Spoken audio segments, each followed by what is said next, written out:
Hey, so this is a quick video just going over how you can find unlinked brand mentions. Basically, these are just opportunities where either your brand name, your personal name, or a study has been mentioned across the web. Another page covered it, but they just didn't they didn't cite you or they didn't add a link back to your website.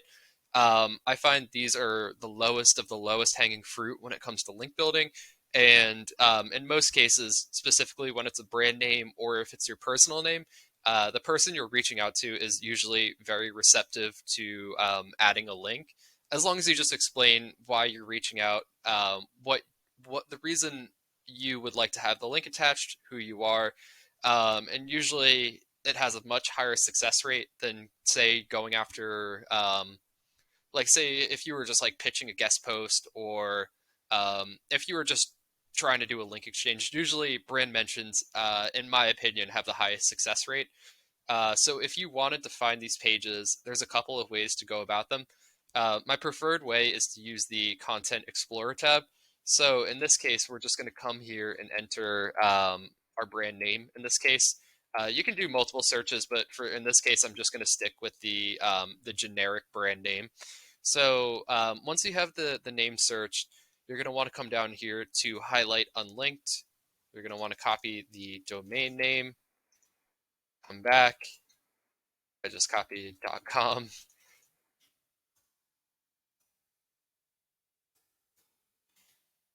and then apply.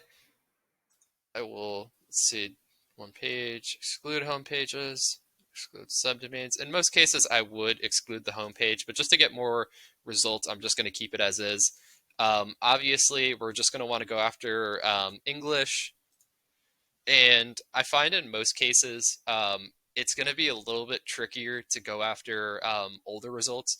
Um, you definitely can, but if you're going after an article from 2019, one, chances are Google is probably not going to recrawl that page for a while unless it's manually requested to be crawled. And at the same time, there's less of an incentive for the website owner to go back to that older page and update it. Whereas if it was more recent, within the last couple of months, say, then it would be a lot easier to go after. So in most cases, I'm just going to set a publication date. Let's say last 12 months, so it's at least within the year or within the last within 2022 and 2023. Um, Sometimes they're going to list your domain, which is okay. I guarantee you it's going to show these for a lot of them. But here we have right here, we have a domain authority of 84. Um, URL rating I don't really care about, but it's saying that this page has a mention of sage frog in the content, but there just isn't a link attached to it.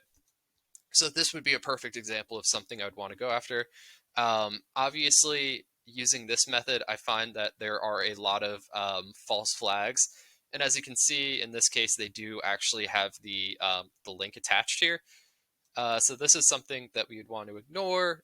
Data box, I mean, that's a very, I don't even know how we got listed with data box, but that's pretty awesome. According to Ben Johnson doesn't even work here anymore. But this is linked as well. So you're going to have to go through a lot. 305 pages, definitely better than 4,000.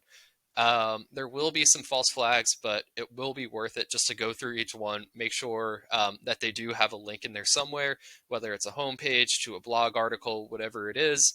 And then just once you identify those opportunities, just save them, and then you can use them when you're going after them. And let's just say in the case that I did want to go after one of these URLs, let's say it is DataBox, um, and they didn't attach a link here. In most cases, I'd either reach out to Elise if this is a person that still writes for the company. I'd reach out to her if she still has access. Basically, let her know who I am, who I work for, the page that this link is found on, and then basically asking if she ever has the time, if she could just if she wouldn't mind just attaching a link to that name. And I'd say almost in every instance they're more than willing to do so. It's just a matter if they see your email and if they have the time for it.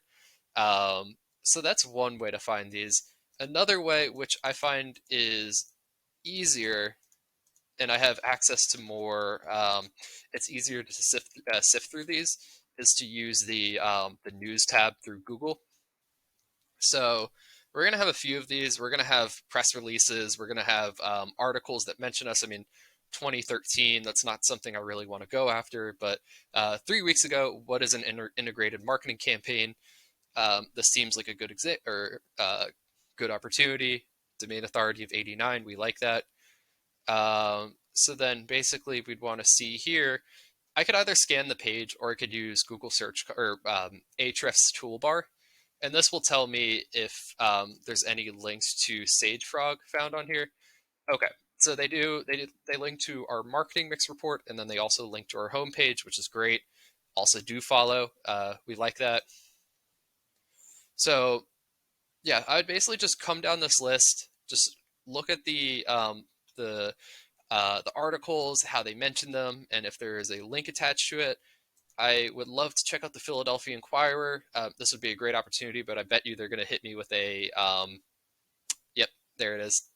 I have no interest in paying for the Philadelphia Inquirer, even though it's 99 cents. That's kind of a good deal. But yeah, that's basically it. I think either just using Content Explorer to find those opportunities, or just going with Google News to sift through all of these brand mentions is usually the way to go about it.